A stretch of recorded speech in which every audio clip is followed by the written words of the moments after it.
Hello, bookish friends. This is Natasha, and you're listening to Tea Tales and Tomes, where we are living our favorite lives, talking books and drinking hot beverages. So grab your cuppa and let's talk books. It's January 2026, a whole new year. What's that saying again? New year, new me? Well, I think I'm okay with the old me, and to be honest, I'm not always one for New Year's resolutions, but one thing I still love is the new beginnings feel of the beginning of a new year. We can start new traditions, new rituals, new habits, and you know what else? New bookish routines.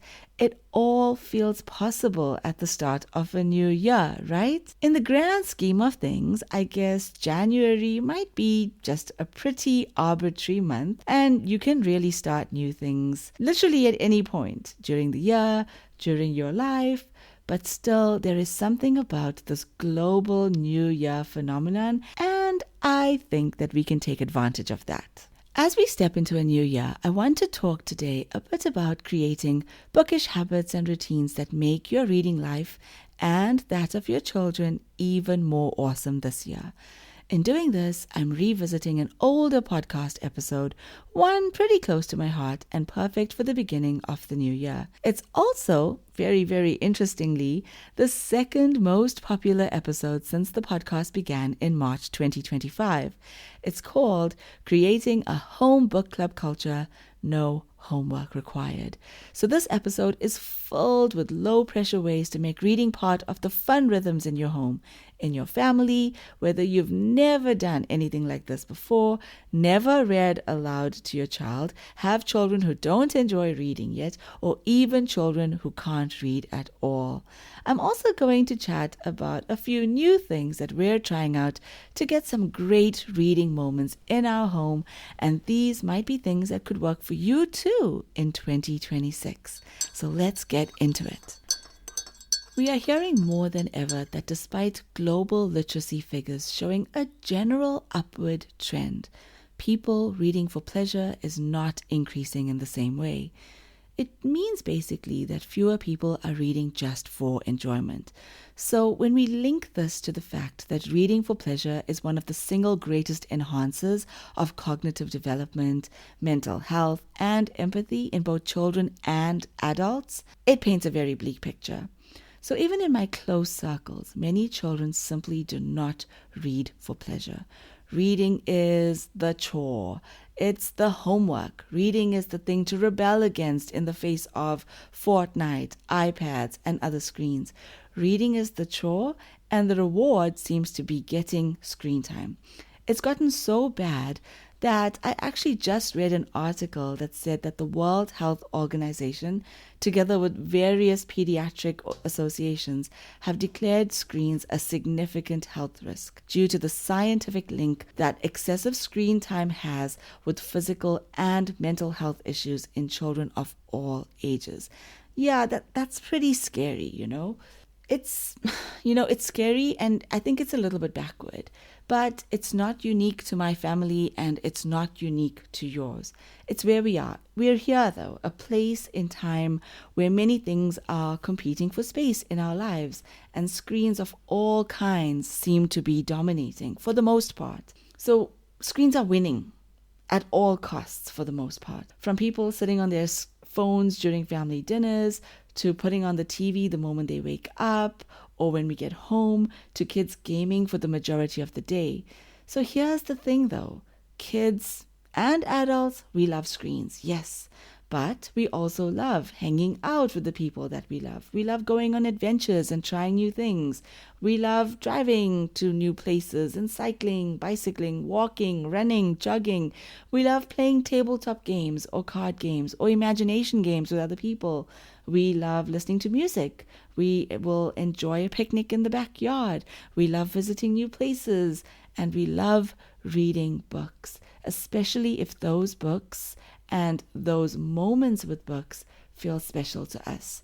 So we just have to fill the space we have in our days, in our months, in our lives with these other things too.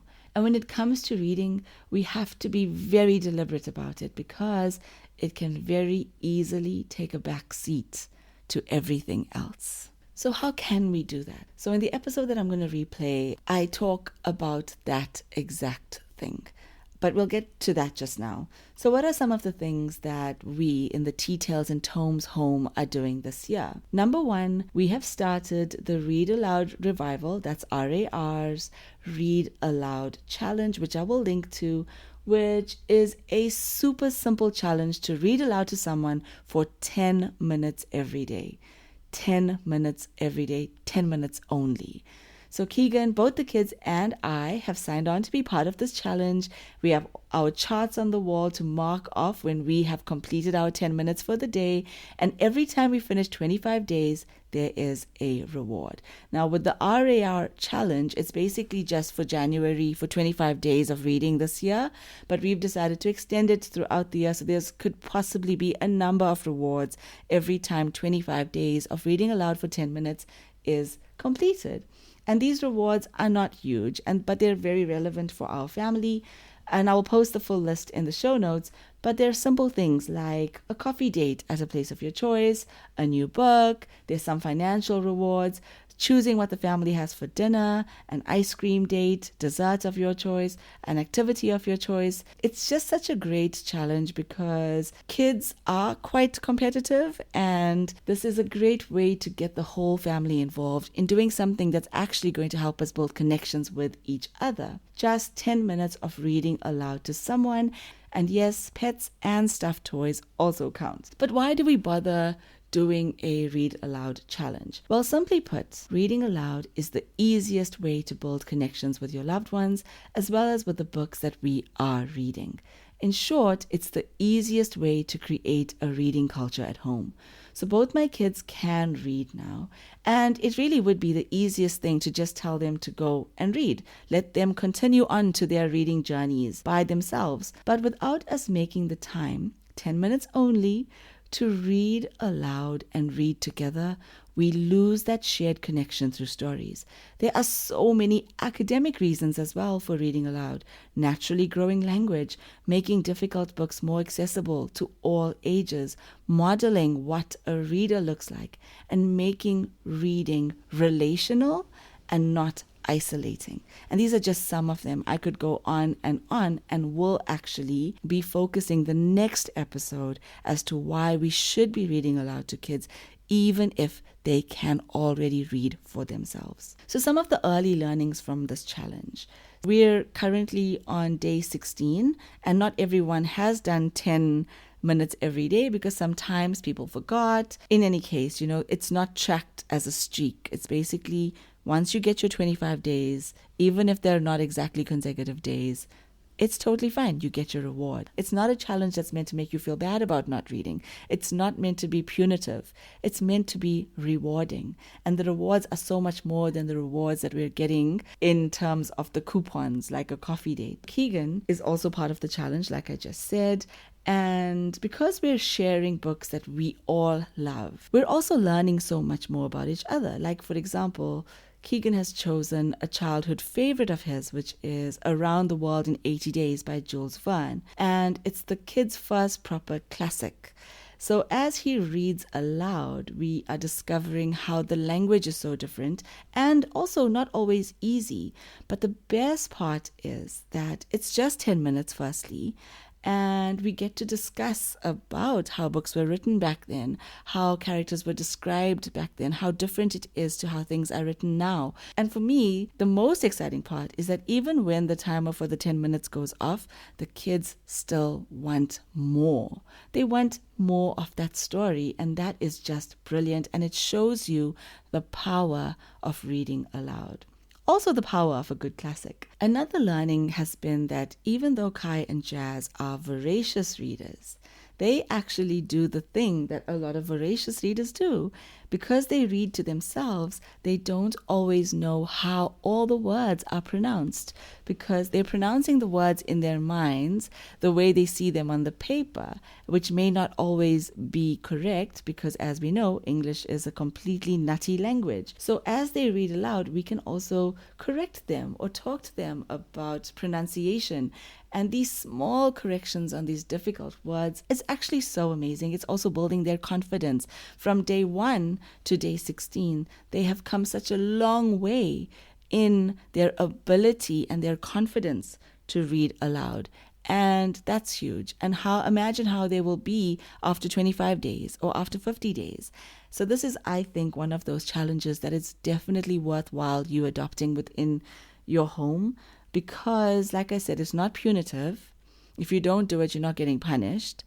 It's also just 10 minutes. It is not difficult to find 10 minutes. 10 minutes at breakfast, 10 minutes in the car, 10 minutes before supper, 10 minutes during supper, 10 minutes before bed. Various times in the day, we can find 10 minutes. And if you can't find 10 minutes, 5 minutes now and 5 minutes later. And if you can't find 5 minutes, 2 minutes now, then 2 minutes intervals throughout the day. But we have been very hard pressed, even despite the start of school and the schedules of the kids in terms of their school day as well as their extracurricular, we have not struggled with finding 10 minutes. Another thing that we have also started this January, in addition to the RAR challenge, the Read Aloud 10-minute challenge, is we have created Goodreads accounts for both the kids. Now, Keegan and I have had a Goodreads account for a long time, but now we've created accounts for the kids, and we just figured that this is such a great way for them to log their books, because somehow logging books makes things a lot more exciting. The added benefit of this is that we thought that in this way they will learn computer skills in a safe way. So they will learn how to type the names of the books, they will learn how to perform searches, to do reviews, and it's just such a great way to do these things, right? It's also, like I said, it's just fun. We all love logging our books and seeing all the books that we've read. And Goodreads also recommends books based on your ratings and based on the books that you've read. So it's a whole new world for the kids, and it's very exciting. So I'll tell you a bit more about this as the year progresses as well.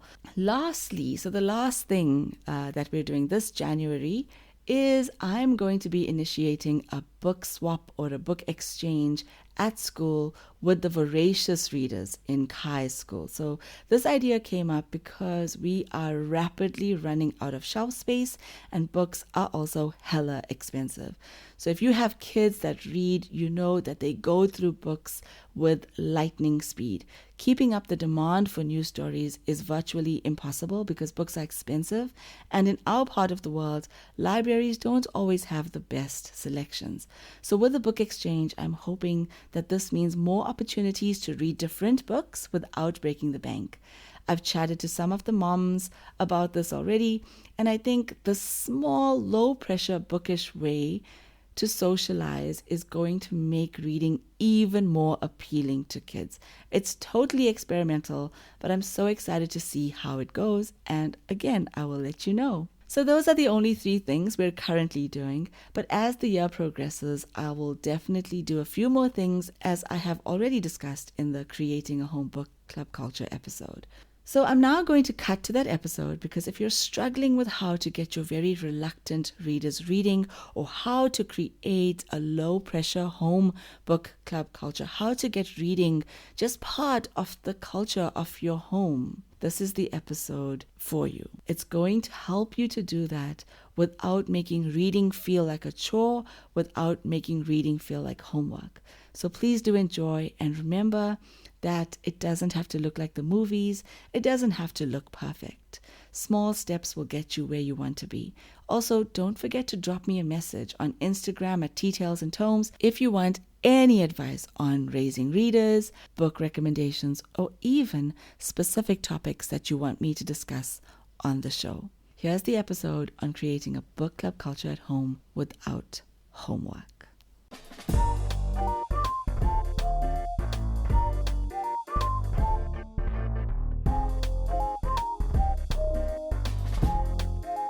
So this episode is all about creating a book club culture at home and documenting books we read in surprisingly awesome ways to show our children that books and reading goes beyond their red bricked walls of a classroom.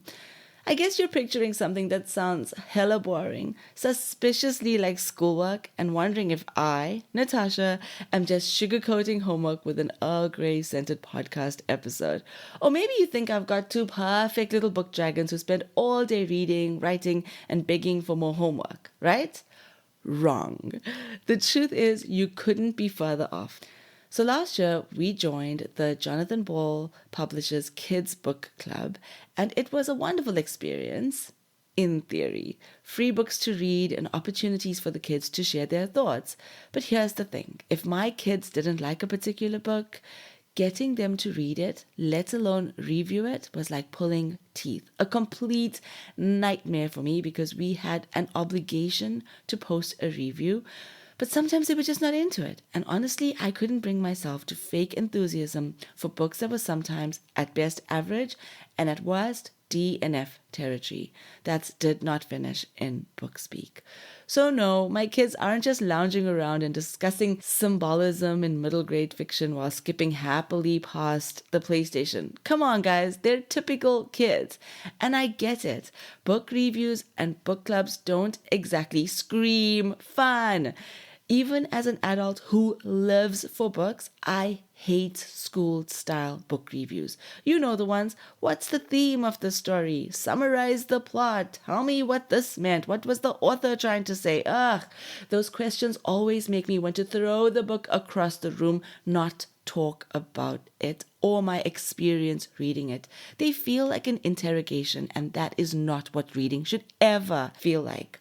But that doesn't mean I don't love talking about books. In fact, my favorite book chats have happened over coffee with friends, and I'm sure that this is the case for you as well. When, you're sitting there, a lovely drink in hand, sometimes it may be friends, sometimes it may be strangers, the conversation just flows naturally. What are you reading right now? Oh wait, you've got to read this book I just finished.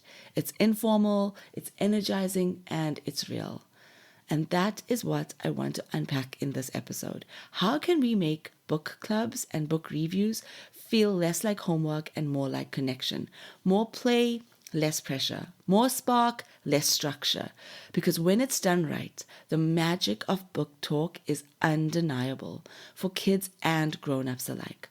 After this episode, you're going to be so inspired to create a book club culture at home, one that works for your family, suits your child's personality, and makes reading even more magical. If you have reluctant readers, this might even turn the tide on that too. So first, let's get into why should we even bother with doing this? If your kids are reading, that's fine, they're reading, right? Let's just leave it at that. Why poke the bear? Because if I've said it once, I've said it 100 times.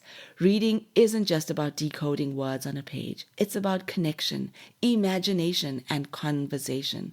When we create space to talk about books, whether with toddlers, with tweens, or teens, we give our children tools to process big emotions, see different perspectives, and build their own ideas. Okay, so I hear you, Natasha.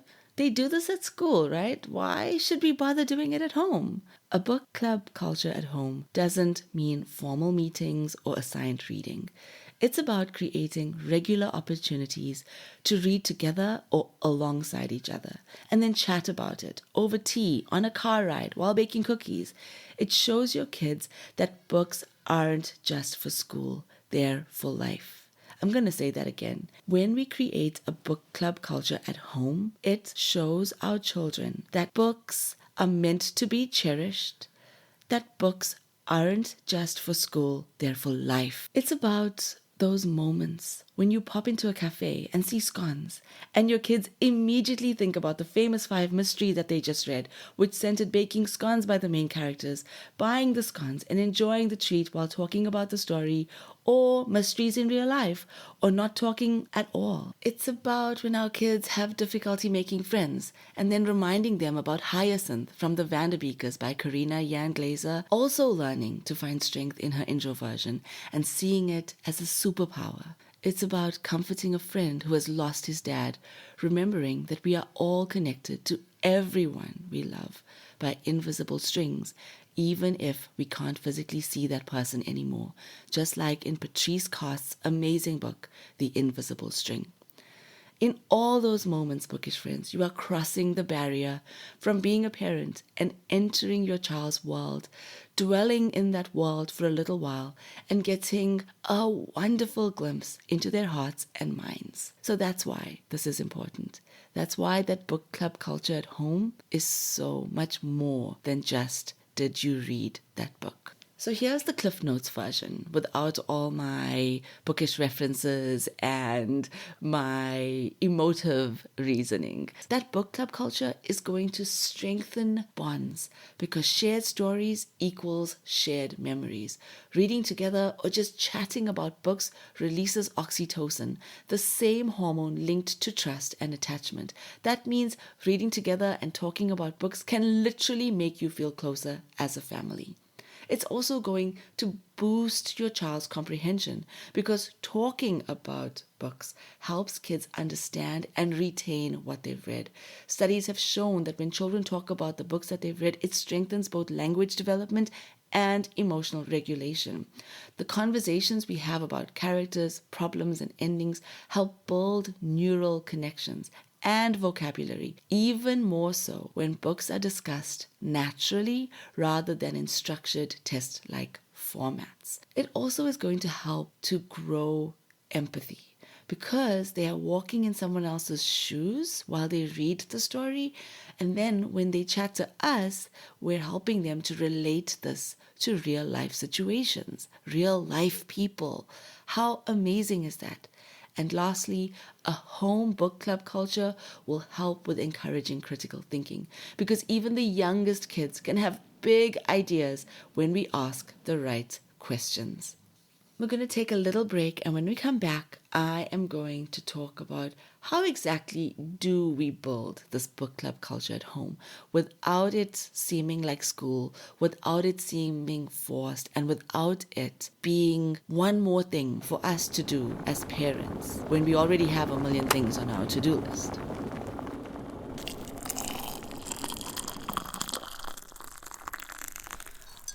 Okay, welcome back, bookish friends. So I touched briefly about building a book club culture at home and why it's important, and maybe a little bit on how to do it. Do it over tea, do it over coffee, over scones, etc. But what would this actually look like? Firstly, I'm not talking about rigid schedules and intense literary debates. Unless, of course, that's your vibe, then you know what? You go for it. I'm not here to judge. What I mean for me is creating a space, a rhythm, and a mindset where books aren't just read, but shared, felt, and talked about.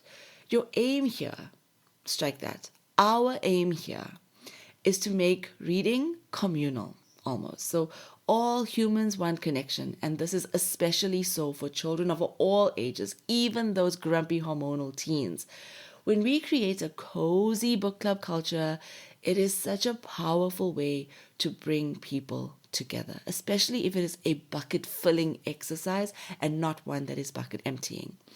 So first up, let's just talk about the quickest and easiest way you can do it. No planning, low effort, all the gains, none of the drama. I've done this so many times, especially in those times which happen very often when life gets really hectic or really heavy or filled with those zesty lemons, and I start to feel like we're all at each other's throats and everything and everyone is full of rough edges and there's a bit of distance among us. What I do then is, firstly, center myself, take a few deep breaths, and then I'll rummage in the cupboard and get a bunch of biscuits, make some hot chocolates or some tea or some coffee, grab a book or a bunch of books, lay out a blanket on the lounge carpet with all these goodies, and just start reading aloud. I kid you not, as simple as that. Just a bit of a rummage, a bit of a hot beverage, and I'm on the carpet. Before I know it, the kids are next to me. First one, then the other, eating and drinking and listening to me read the books. After a while, we are all in a beautiful bubble of words and connection, and those rough edges have gone. They feel so much softer. If I have more time and if I feel up to it, baking is after all my happy place, I might bake some crunchies or brownies, and you will watch how the smell of the baked goodies is going to bring everyone out of their miserable attitudes. Lay it out. Again, hot beverages, start a book. This is the perfect time for me and my family to actually start a chapter book, because usually after baking, I feel very fulfilled. So then I'll be like, okay, I'm going to start a new chapter book. And starting it means that they're now interested, especially if it's a really great one. And we will get to an episode where I talk about the best chapter books for kids of all ages. And if you have no time, just popcorn. I tell you, treats and books and mom on the floor reading is always a winner. It's so strange. I will be all alone one minute, reading to an empty room, and then suddenly everyone is huddled next to me like moths to a flame. And if that's not magic, I don't know what is. So that's the easiest way. If you want something more planned, more regular, here are a few other things you can do. And these are all things that I have tried and I have tested and they have worked. So trust me when I say that nothing I mention here is going to create drama in your life. And if you do try something and it doesn't work, give it a miss and move on to one of my other recommendations. And you're going to see how easy it is to create this book club culture, to start documenting your books. It's been really an amazing experience for me, going from somebody who felt like this is not something that I can do to now being able to do it so easily, so organically that it doesn't feel strange anymore. Oh, right. Which brings me to another point, which I remembered that I needed to mention, is that it will feel strange if you've never done this. Just like if you are somebody who has never read a book out loud, it feels strange the first 10 times you do it. It feels like you are performing. It feels like you are putting on a show. It feels like you are doing something that's not who you are. And you're going to feel like an imposter. But give it some time and it's going to feel like the most natural thing. And your kids are just going to love it. They will love it. Okay, so let's go on to now the more planned, the more regular, scheduled kind of things. Still not schoolish. So make it a ritual. Pick a day of the week, or even just pick a day of the month if a weekly thing is too much. Do it monthly, when everyone will curl up with a snack and chats about a book, whether it's one that you've read together, where all of you have read together, or different ones you've enjoyed. Mark it on the calendar and keep it light and fun so that it is something that everyone is looking forward to, not something that's going to be super cringy. Something that you can also do to make it super special is to go on a coffee date with your child to talk about the books that they've read. So this can also be part of those rituals. So find a ritual that will work in your family. So for me, I don't do very well with schedule. So it's very difficult for me to say every Friday I'm going to do this with Kai or with Jazz, or we're going to do this as a family. And if I don't do it, I'm going to feel like a bad mom. I will never ever say I'm going to meet you every Friday and we're going to talk, or we're going to have a coffee date.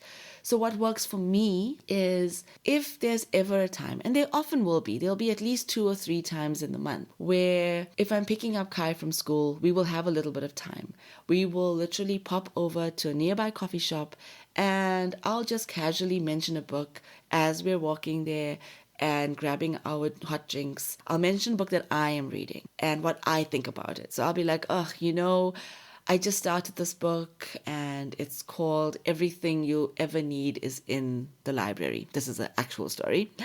And I'll be like, it's really slow and I'm not sure whether I'm going to carry on reading it. And then Kai will then ask me 100 questions about the book. Why am I saying this? What is it about?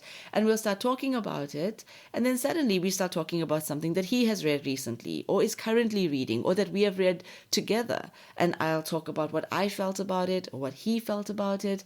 And I tell you, it's just amazing. It's so natural. I'm pretty sure that even if I do sneak in some of those bookish questions that I kind of want to get in his mind and get embedded in his mind, which I'm going to talk about later on in this podcast, things that make your little reader a better reader when they're actually reading those books, things that they're going to start to look at or look for when they're reading a book. But I'm going to come to that. Sorry, I'm jumping all over the place because this makes me so excited. I tell you, we do this quite often because, like I said, sometimes we will have that little bit of time and a little bit of extra cash to just go down to the coffee shop.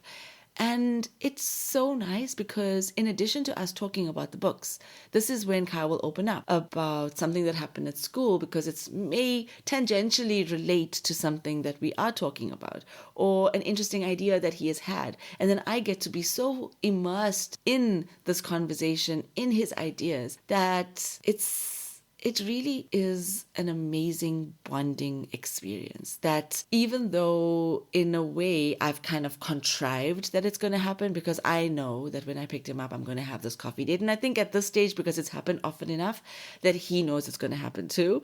But we both love it. You know, we know it's not school. We know we enjoy it. And we're also getting to spend that time together. Now with Jazz, we also have those times where it's just us, just Jazz and I, one-on-one time. I will always have my tablet with me because for Jazz, he's much younger than Kai, well, 2 years younger than Kai. And I find that as much as he would love to just talk about books, he really needs to be able to show me the book as he's talking. So I'll have my tablet there so that we can quickly do that. We can go and have a look at the book and have a look at the book covers or have a look at something interesting, an interesting fact that he found out in the book. So it may be different for different age groups. You know, for your older teens, that coffee club date with mom and dad alone will be so special. And it will be way more than a book club chat. Because your teen is going to feel seen by you, firstly, because you are showing an interest in something that they read, but you're also not just interrogating them. You're also sharing something from you. You're sharing something you read or something that happened to you that you're relating to a book. So it has to be a two-way thing. It can't be you coming in there as a teacher saying, okay, so tell me about this book. Tell me what the themes were. Tell me who you thought was your favorite character and why. You know, you're coming in there as a friend. You're coming in there as a fellow book connoisseur. And that is where the magic lies. That is where the magic of a home book club culture lies. All right, so let's move on from that one. Another one, number 2, make it a challenge. So if you have kids that enjoy challenges and competitions, this is an excellent way to get them to read more. So at the start of the year or of a long school break, sit with your kids and set out a bookish challenge. Involve them in it so that they really take ownership of it, but guide the process so that it is meaningful to them and to you. So the challenge could be around number of books, or it could be the number of books as well as the diversity of books, with you suggesting some of the books that they read. And this is also a really great way for you to get your kids reading a little bit different to what they normally read. And if you've got competitive kids who enjoy a challenge, they're going to read those other books. And in that way, you are opening their mind to this wonderful world of books, which sometimes our kids can have serious blinkers on about what they like. Nope, I am only going to read Diary of a Wimpy Kid, or I will only read Harry Potter. But there are amazing and better books out there, but if we do recommend those books, they're not going to touch that book with a 10-foot pole. So a challenge like this with you suggesting 1 or 2 books out of the bigger set of books is really great. And there could be a prize at the end of it, like a trip to a favorite hangout spot, doing a fun activity together, visiting a bookshop, or having a coffee date, or something relevant to your family, but not too extravagant. And there can even be mini prizes, depending on how long the challenge is, so that you can keep the momentum going. So I never do annual challenges with my kids because I personally find it too overwhelming. So instead I focus on either a term challenge, sometimes even just a weekend challenge. With my littlest, it can even be a day challenge. Okay, you're going to read these 3 books out loud, and then if you do finish, we're going to have a bubble bath at the end. So I hope you can see how flexible your challenge can be and how you can tailor it to the needs and wants of your family, of your little home book club. In a short bit, I'll go a little bit more into this tailoring, but let's move to the next step in creating a book club culture at home. I think we're on to number 3. I need to be better with keeping track of my numbering, eek. But I know you'll forgive me because book people really are the best people. So let's call it number 3. And number 3 is all about respect. Make space for every single opinion. Whether your 6-year-old says that a book was boring or your tween thinks that the villain was actually the hero, just lean into it with curiosity and a genuine willingness to understand and engage. Just celebrate that they actually have a perspective and that they're sharing this with you. We're going to find that our minds are blown by their insights and their wisdom. And they have been dwelling in these literary worlds. So when they're talking to us about it, we get a little bit of a sneak peek into this, as well as into the hearts of the characters that become almost tangible to them, as well as into their hearts. And this is true whether your kid is reading a picture book like The Pandas Who Promised by Rachel Bright or the epic Lord of the Rings trilogy. They'll have opinions, just go along for the ride. So lastly, when creating a book club culture at home, documenting some of that journey is going to elevate the entire experience if done correctly. Wait, I know you're like, documenting sounds like book reviews, but just hear me out. How can we do this in a way that doesn't make it feel like we are giving them more homework? Like I mentioned right at the beginning of this episode, this is what I did over these July holidays, and it was really a wonderful experience. But let's just talk about how can we do this in the simplest way. Simply take pictures or selfies when you go on those one-on-one dates or have those little lounge carpet picnics. And if you can, print those pictures and place them around your bookshelves or around your home so that those times are always remembered as special and that your kids will want to do more of them. That's the simplest way to document it. Another thing that you can do if you are doing the reading challenges is to document those in a really fun and simple way. And there really are so many amazing ways to do this. Like, for example, draw a snaking path or a road divided into segments with a start and an end, almost like a bookish board game. And each segment has a prompt for a book to read. So as the books are read, the segment is colored in until you reach the destination, which could be whatever the reward for finishing the challenge is. So if a snaking path seems too onerous, a very simple book list with prompts, with boxes to check off. For some reason, us humans, we love checking things off a list. It's one of our weird traits. So yeah, just a simple list with boxes to check off as your kid finishes your challenge. Those book prompts that I've mentioned now can be tailored to your kids' ages or what you want them to read, but they just have to be fun. I think as you're preparing these kinds of things, you just have to keep in the back of your mind, is this fun or am I now going into homeschooling territory? Just keep it super simple. Every time you feel a little bit of overwhelm, just remember you're overthinking it. So I'm going to give you a few examples of prompts, but if you want more, just drop me a note or just go onto Google. There'll be tons there. Take what works for you and chuck the rest. So some of the ones that we've used, which you're going to see on the blog post: read a book with a red cover. Read a book that is nonfiction. Read a book that you think looks boring. Read a book that mom or dad read when they were little. Read a book with a number in the title. Read a book that has a title that's only one word. I can go on and on. So you can see here, it's not saying read J.K. Rowling. It's not saying finish 20,000 books over the school year. It's actually just making it fun. Imagine scouring bookshelves, going into a library and looking for a book that has a red cover that also appeals to you. Super open-ended, it's super fun, and it's not going to feel like you are running a little dictatorship in your home. I've already posted what this might look like at Tea Tales and Tomes on Instagram, as well as on the blog post, because sometimes a visual really does help. So please do go check it out after you've listened to this episode. Another quick and easy way to document challenges or to track the number of books is to give kids a bookmark with rectangular blocks printed on it or actual bookshelves printed in black and white, and have them color those blocks in as they read books throughout the year or month or whatever your stipulated time frame is. I even do this for myself. It's actually just a really fun thing.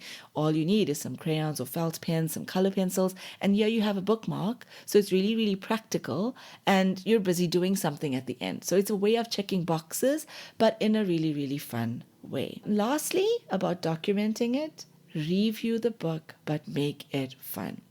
Documenting books you've read doesn't have to feel like homework. In fact, it really shouldn't. It really should not feel like homework.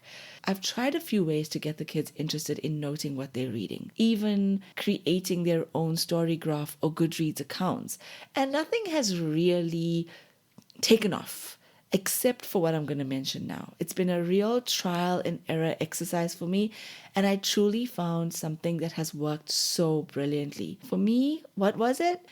It was pairing drawing and book club with a book review that looked different and made the kids want to finish their books because it was really exciting to complete the review after. Again, the full details are going to be on the blog post because this is something you have to see to fully understand. But in a nutshell, I created different book report templates for Kai and Jazz. So let me try and explain this to you. The first thing, before I explain how it works, was that even though they may have read dozens of books, they were only reviewing 8 of those. They chose the number 8. It could have been 5, it could have been 2, heck, it could have been 1, or it could have been 20. But they chose 8. And it was very important that I got them to choose the number of books because it really got them to take ownership. So it was different for Kai and Jazz, and I wanted to see what would work for these different age groups. So for Kai, he's 8. His book report was what I now have termed a book report envelope accordion. It wasn't my original idea. I wish I could take credit for it. It was another Instagram or Bookstagram user. I think it's called Little Happy Learners, but I might be wrong. And I will certainly give credit in the blog post as well as in the show notes to this episode. So it's called a book reports envelope accordion. Say what? Essentially, I took a bunch of envelopes and stuck them together at the flaps and folded them so that it looked like an accordion. So each envelope represented one book and I stuck together 8 envelopes. So like I said, even though he read dozens of books, I only wanted him to review 8. The ones that he chose were completely up to him. It's kind of hard to explain how they were stuck. So again, I'm going to refer you to the Instagram post and to the blog post. And inside each of the envelopes was a folded A4 sheet, which had a few questions about the book, but nothing interrogatory or too difficult. It included things like book author and title, the genre, rating, so what he felt about the book, just in terms of emojis, whether the book reminded him of anything in his real life, what he felt the main idea for the book was, and his favorite character or anything that he wants to remember from the book. Just really, really simple. The coolest part of this whole exercise was that on the outside of the envelope, he could draw anything that made him think of the book. The cover, a character, a scene, anything he wanted. Now, why this was cool, let me tell you something about my kid. He does not enjoy drawing. He really doesn't. In fact, he feels very insecure about it because both Keegan and I are quite good at drawing, especially my husband, Keegan. Very, very good at drawing. So he feels a little bit insecure for some reason. But when this was kind of given to him as a very open-ended thing that he could now take ownership of, it allowed him to start to see himself as the illustrator. And I also told him that we will go online and we will look at art tutorials. Our favorite is Art for Kids Hub on YouTube, which is a dad, and he will just show you step by step how to draw. So we use so many videos on how to draw a troll, how to draw a rocket ship. It was amazing. And at the end of it, you have a product. You have a small and compact product, which is filled with remarkable insight about the books because there's a little bit of questioning, there's a little bit of review, you're thinking a little bit more deeply. But then you're also using a much more creative side when you're drawing. And having a product is something that a child really loves. So do I, actually. Having something that's really tangible that you can hold. He took it to school. He showed it to Miss Glock. He ended up getting a well done badge for it, which was also amazing for him. It just really worked out. And I hope that you do go check out the blog post or the Insta reels that I've posted about it because it was life-changing for us. For Jazz, it was a little bit more different. For Jazz, I created a pie chart. So the pie chart had 8 lift the flap. So one paper stuck on another one, glued only on the edges so that I could cut out the pie and fold back the flaps. Similarly to Kai, he also had to draw. We similarly used Art for Kids Hub. It was also only 8 books that he chose. But with Jazz, I made it a lot more flexible. It was his first time ever really reviewing and documenting books. So I wanted him to start to get the full variety of questions that could be asked. How can you rate a book? Can you remember the author's name? And because he isn't yet proficient with writing, I did the writing. It took away that stress. So he had no stress. Jazz loves drawing and following the step-by-step instructions, seeing how he drew the most amazing spider for his review of Charlotte's Web, simply just following step-by-step instructions that we found on YouTube. It was fabulous. Absolutely fabulous. And inside, I did ask questions like, what can you remember about this book? Was there any scenes that made you feel really sad? And I changed it up for different books. So if it was nonfiction, I would ask him, what was your favorite animal? Or what don't you ever want to forget from this story? If I was talking about Charlotte's Web, and I know how he reacted to Charlotte's Web when we finished reading it, he was just bawling his eyes out because it's one of those stories. If you've read Charlotte's Web, you know exactly what I'm talking about. You know, I asked him, how did this book make you feel? Did any part make you sad? Did any part fill you with hope? Who was the most courageous? Did anybody feel brave? And in those questions, I started to realize that, wait a second, he didn't know what courageous meant. So I got to also build his vocabulary through this. And I can guarantee you that when Kai and Jazz go into another story, when they go into books, these are the things they're thinking about. They're thinking about, if I was going to write a review, which will be the part that I want to remember? They're starting to think more deeply about books simply because we undertook this book review, book documenting, book reporting during the holidays. So in a nutshell, why this works: you're building emotional literacy, you're building critical thinking skills, communication skills. More than that, you're giving your child the message that their voice matters, that their opinions about stories and characters and endings are worth hearing, worth documenting, worth me taking time to sit with them to find a picture that they can draw. The books are more than school. They're taking away the message that books are life. So, bookish friends, I hope that I've given you a few things that seem very doable to creating a book club culture at home. I've seen it work. I've seen how amazing it can be when we take a simple story and extend it in all of these various ways. I've seen firsthand how my child went from being really insecure about drawing to thinking of himself as an amazing illustrator. Whether you are reading aloud together, trading books among your friend circle, or even recording little bookish chats on your phone for fun, know this. Know that you're building something beautiful. You're building a home where books aren't just read. Books are lived in. That's me for now, bookish friends. I hope to catch you again for more bookish wonder.